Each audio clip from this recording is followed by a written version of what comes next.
Nous avons le plaisir de recevoir pour notre entretien de la semaine aujourd'hui Abi Touré, qui est une star montante actuellement sur le petit écran dans Aimer malgré lui. Abi Touré, bonjour. Bonjour. Alors parlez-nous de vous, de votre parcours aujourd'hui et qu'est-ce qui a fait que vous êtes dans la réalisation et dans la comédie Ouais, je suis Abi Touré, je suis actrice, productrice. Ce qui a fait qu'aujourd'hui je suis dans ces métiers, c'est quelque chose que j'ai beaucoup aimé, que j'ai toujours voulu faire. Raison pour laquelle j'ai arrêté toute activité, tout ce que je faisais avant. J'étais hôtesse de l'air, j'ai tout arrêté, j'ai démissionné pour vous me mettre à consacrez fond totalement. dans le cinéma. D'accord. Voilà. Et ça fait longtemps que vous avez cherché à rentrer dans ce... Ça fait en tout 12 ans D'accord. que j'ai C'est un long commencé, parcours. mais là, ça fait très exactement 6 ans que je suis à Vous fond dans le exercez cinéma. vraiment Voilà, dedans. D'accord. exactement. Ok. Bon. Alors, d'où est venue cette idée, ce projet de série avec Aimer malgré lui? Et mais malgré lui, était un long métrage au départ que j'avais écrit il y a 6 ans, depuis 2006, D'accord. je pense un peu plus de 6 ans, que j'ai écrit pour le cinéma. Dont après, l'histoire est tellement passionnante, j'ai voulu en faire une série pour plus arrêter. Et voilà, l'histoire est tellement passionnante, et ça m'inspire. À chaque fois que j'écris, en fait, j'ai envie d'en rajouter. Et les idées vous viennent comme ça, l'écriture est vraiment naturelle. Vous avez tout le temps des idées, idées. oui. Pour la, D'où vous vient l'inspiration? L'inspiration, en fait, bah écoutez, moi je suis une éternelle amoureuse. Pourquoi j'écris des Comme toutes histoires les d'amour? femmes? Oui, un peu. Donc je suis très inspirée par les histoires d'amour. Donc Aimer malgré lui était une histoire d'amour.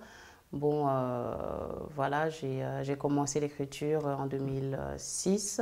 Donc j'ai écrit, j'ai tourné le pilote en 2009 en France. Par la suite, j'ai été à Bangui pour une visite familiale et j'ai été voir un peu ce qui se passait à Bangui au niveau culturel, tout ce qui est cinéma. Et finalement, j'ai décidé d'aller tourner la série à Bangui. D'accord. Alors, pourquoi? Qu'est-ce qui vous a attiré plus à Bangui? Et comment vous avez réussi à rassembler tous ces comédiens autour de vous sur Bangui? Parce qu'il faut aussi l'accepter, les tournages à Bangui. Pourquoi Bangui?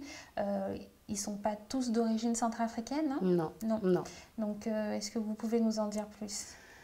Les comédiens, en fait, comme je vous ai dit, j'avais tourné le pilote à Paris, donc j'avais déjà fait les castings et j'ai commencé. Donc tous les castings étaient sur Paris? Oui, normalement la série devait tourner à Paris. D'accord. Donc en allant à Bangui, j'ai décidé de tourner là-bas, donc j'ai convaincu les acteurs de Paris de me suivre à Bangui pour la série. Ils étaient ravis d'ailleurs. Oui, ils étaient ravis d'aller tourner à Bangui. Et on a été tourner la première saison de 12 épisodes. J'ai également fait des castings à Bangui pour les acteurs centrafricains. Ça s'est très très bien passé, donc ils sont mélangés avec les acteurs de Paris et voilà, on a fait un bon travail, je pense. D'accord. Est-ce que ces personnes-là ont déjà eu des formations de base dans la comédie ou c'était vraiment, vous les avez pris parce que ils se sont présentés au casting et ils étaient intéressés tout simplement par la comédie? Les acteurs de Paris sont des professionnels, mais ceux de Bangui, j'ai dû les former sur l'État. D'accord. Donc, c'est des gens qui étaient intéressés par le cinéma, qui sont venus au casting. D'ailleurs, au départ, j'ai eu du mal quand même avec les acteurs de Bangui, parce que bon, ils n'y croyaient pas trop. J'ai fait 3 voyages pour enfin trouver les personnes intéressées d'abord par le cinéma et ensuite les bonnes personnes qui correspondaient aux personnages de la série. Donc la première fois, j'ai eu quasiment 10 personnes pendant une semaine qui sont passées. Plus de femmes que d'hommes? Plus d'hommes quand même que des femmes. Bizarrement. Voilà, bizarre. Enfin, pas bizarrement, je vous dirai pourquoi.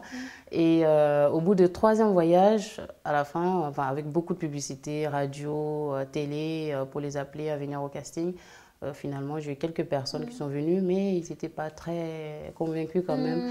Mais bon. Alors, ce qui est relativement assez bizarre, parce qu'en France, en général, actuellement, les jeunes veulent justement se faire connaître par la télé, par le web. Donc voilà, c'est vraiment, j'ai envie de devenir une star. Et à Bangui, vous sentez que c'est pas ça? Au départ, non. Maintenant, oui. Parce qu'au départ, j'ai eu quelques filles qui sont venues, mais ils n'étaient pas très pour parce que, bon, ils ont peur d'être mal vus. Parce que pour eux, le cinéma, bon, c'est pas quelque chose qu'une femme devrait faire. Je leur ai posé la question pourquoi. C'est pas encore assez culturel. Voilà, ils ont du mal à faire la part des choses entre l'acteur, le personnage et la personne. La vraie vie. Voilà, donc par exemple, s'il y a des scènes d'amour à l'écran ou qu'ils devaient embrasser quelqu'un, ils ont du mal. Et je leur ai expliqué que c'était du cinéma. Moi, quand on voit devant l'écran, c'est pas forcément ce que je fais. Moi, c'est ce qui m'attire d'ailleurs dans le cinéma, c'est de pouvoir faire tout ce que je veux. Sans tabou. D'accord. Alors, pourquoi le TV5 et pas une autre chaîne pour la diffusion ici? TV5 parce que pour tout simplement sa large diffusion, parce que vous savez, TV5 est diffusé dans le monde. C'est vous qui les avez approchés, qui avez fait la demande? Oui. D'accord. En fait, j'ai tourné la série, j'ai fini la première saison. Par la suite, je suis partie les voir pour leur proposer la série. En fait, j'avais TV5 en tête depuis le début parce que je voulais, en fait, pour moi, pourquoi tourner à Bangui aussi, je voulais faire la promo du pays. D'accord. Mon pays que j'adore, notre pays. Je voulais faire la promo dans le monde, en fait, via le cinéma. Je me suis dit pourquoi pas une série parce que la série, si vous voulez, les gens sont plus ouverts à regarder des séries. Par exemple, on peut regarder en famille, on essaie de suivre l'histoire. Et en même temps, voir la Centrafrique, Bangui, pour moi, qui est Hollywood de la Centrafrique. Je ne sais pas si vous avez regardé la série, j'insiste sur Bangui la coquette. Donc voilà, c'est pour promouvoir le pays aussi. Et avec les événements qui se passent souvent à Bangui et encore aujourd'hui, ça ne vous a pas fait peur? Vous n'avez pas eu peur de... Peur, non, parce qu'actuellement, je prépare déjà le tournage, la suite de la série. Que je devais tourner en août. Mais bon, je ne vous assure pas que je vais aller tourner en août parce que comme je ramène une quinzaine de personnes de Paris, ça me freine un petit peu. Mais bon, peut-être que je vais aller tourner comme j'aime les défis. Mais je ne vais pas non plus mettre les gens en danger. Donc, je vais attendre un petit peu. Alors là, on va parler un peu des choses qui fâchent. Souvent, c'est les chiffres. Dites-nous à peu près... le budget que vous avez quand vous faites des déplacements, quand vous ramenez tout le monde avec vous, ça devient quand même assez important. En fait, tout dépend du nombre de personnes qui participent au tournage. Est-ce qu'au niveau frais alimentaires, frais de déplacement, frais habillage, maquillage, ça a des coûts? Oui, beaucoup, beaucoup plus que si j'avais tout fait à Bangui, par exemple, parce que emmener des gens de Paris, il faut déjà commencer par les billets d'avion qui coûtent très cher pour notre pays, sans compter leur salaire. Les gens de Paris, par exemple les comédiens de Paris, je les paye au tarif syndical parisien.